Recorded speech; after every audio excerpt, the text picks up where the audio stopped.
Kabla ya taarifa hizi za ndani, naomba uchukue sekunde moja tu. Ikiwa unatazama kwa mara ya kwanza, chukua sekunde moja tu, bonyeze patoni ya subscribe na uwashe kengele ili kuendelea kupata taarifa kila wakati. Cha muhimu ama cha kuzingatia, usisahau kubonyeza alama ya like, na karibu ni kufahamishe taarifa zile ambazo zimetufikia katika meza yetu ya habari ni za kushitua pakubwa, haswa kwa kile ambacho kinaendelea katika taifa letu la Tanzania.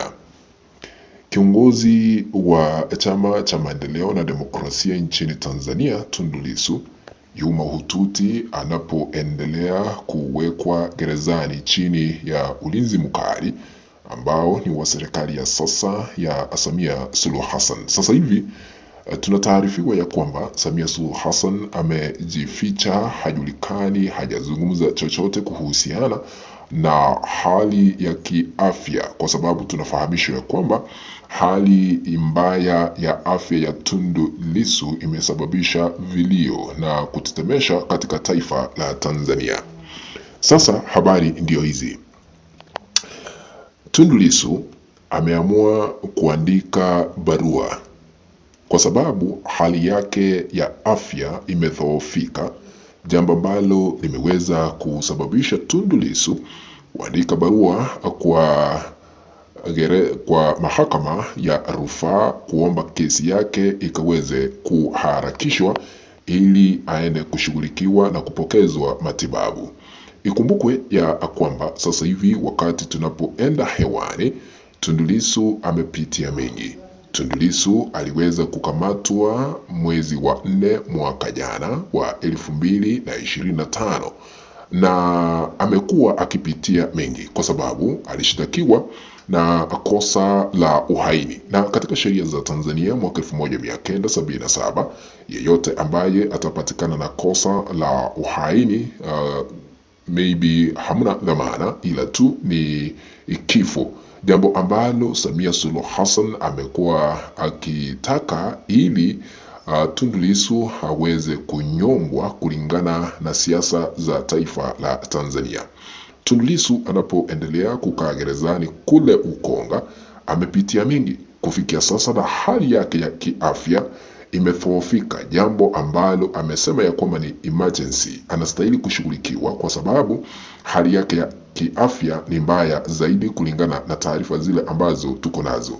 Ndio maana Tundu Lissu akaamua kuandika barua kwa mahakama ya rufaa kuomba kesi yake ikaweze kuhakikishwa kwamba imeshughulikiwa vilivyo ili akaweze kuruhusiwa kuenda kupokezwa matibabu. Kwa nini Tundu Lissu anasema ya kwamba anataka kupokezwa matibabu? Sababu ya kwanza, anasema wakati anapoendelea kukaa gerezani Ukonga hamna yeyote, hata jeshi la polisi wale ambao ni wa magereza haumruhusu kupokezwa matibabu. Ikumbukwe tarehe 9 mwezi wa 11 mwaka 2017 aliweza kumwagiliwa risasi zaidi ya 17, jambo ambalo liliweza kusababisha hali yake ya kiafya kuwa mbaya na kupelekwa katika taifa jirani la Kenya, akashughulikiwa kwa miezi 3, kisha baadaye akapelekwa ng'ambo tena kushughulikiwa, ambapo aliweza kushughulikiwa kwa muda mrefu, kisha baadaye akaweza kurudi katika taifa letu la Tanzania mwaka 2020 alipopokezwa matibabu, akarudi hapa Tanzania mwaka 2020. Na kufikia sasa wale ambao wanataka Tundu Lissu aweze kufunguliwa kesi ya uhaini na uamuzi utolewe anyongwe, sio mwingine ila tu ni Samia Suluhu Hassan.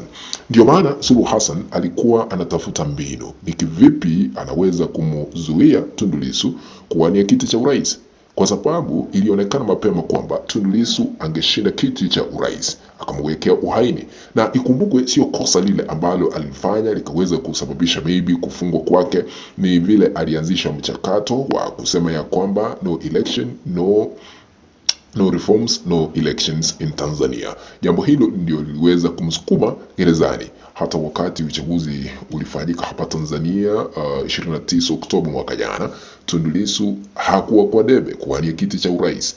Hilo ndio Samia Suluhu Hassan aliweza kukifanya, akamfanyia mpina wa ACT Wazalendo, hakuwania kiti cha urais na haya aliweza kuzuiliwa.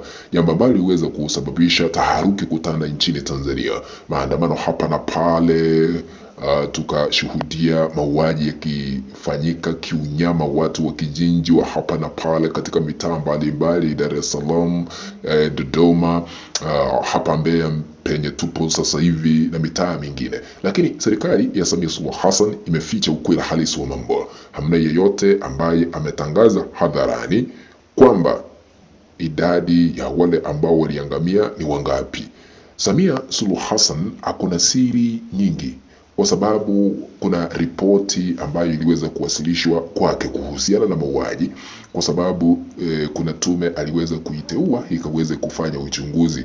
Sasa wakati ilifanya uchunguzi, ile tume inayoongozwa na Judge Ichande ikampokeza ripoti, ikasema ya kwamba wale ambao walihusika katika mauaji sio wengine ni maafisa wa polisi, vyombo vya dola, watu waliuawa ni zaidi ya 10,000. Sasa ripoti hiyo ikamkasirisha Samia Suluhu Hassan, akairudisha, akasema hiyo ripoti iende ishughulikiwe, ibadilishwe kwa sababu italeta picha mbaya na tumenyimwa misaada kutoka mataifa mbalimbali, na haya yote ikijulikana sasa tutazikwa katika kaburi la sahau, kupokezwa hata mikopo kutoka mataifa mengine.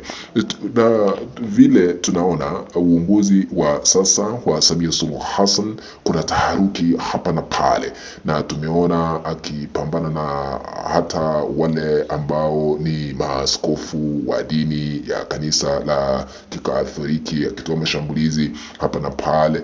Lakini kufikia sasa tutasubiri tuone ikiwa Tundu Lissu shughulikiwa vile inastahili, kwa sababu hali yake inahitaji matibabu kufikia sasa, na wengi wamekuwa wakizuiliwa. Hamna yeyote ambaye anakubaliwa kwenda kumuona Tundu Lissu, na kuna ripoti ambazo tuko nazo kwamba ukienda kumuona, ikiwa wewe ni wakili, kuna wale askari wa gereza wanakuwa hapo, yani hamna kikao cha faragani, wanataka kusikiza ni nini mnazungumza na Tundu Lissu, yani hamna uhuru wa kuongea, hasa wakati unapokutana na Tundu Lissu gerezani, ukonga kuzungumza hapa na pale, jambo ambalo aliweza kulalamikia akiwa mahakamani, lakini mahakama nayo haikutoa uamuzi wowote. Sasa tukifika mwezi wa 4 atakuwa amekamilisha mwaka mmoja gerezani pasipo tolewa uamuzi wowote. Jambo hili linastahili kushughulikiwa. Kwa hivyo tunaweza kudhibitisha kwamba Tundu Lissu ameandika barua kwa mahakama ya rufaa kuharakisha kesi yake, kwa sababu hali yake ya kiafya imedhoofika na stahili kubeberishwa ama kutolewa katika taifa la Tanzania ili kwenda kupokezwa matibabu. Lakini kumbuka ya kwamba mataifa mengine, mataifa kadhaa, hata bunge la Ulaya liliweza kutoa amri kwa Rais Samia Suluhu Hassan kuhakikisha ya kwamba Tundu Lissu ameweza kuachiliwa huru na kupokezwa matibabu na kubaliwa kuonana na familia yake. Lakini Samia Suluhu Hassan ameshupaza shingo kufikia sasa, kwa sababu hajatoa uamuzi wowote. Lakini tukipata taarifa za ndani tutarudi ili kuwafahamisha. Lakini naomba kutamatishia hii kanda hapo, na tutarudi na kanda nyingine. Lakini kama unatazama kwa mara ya kwanza Tanzania ITV, chukua sekunde moja tu, bonyeza batoni ya subscribe, washa kengele ili kuendelea kupata taarifa hizi kila wakati. Kwaheri kwa sasa.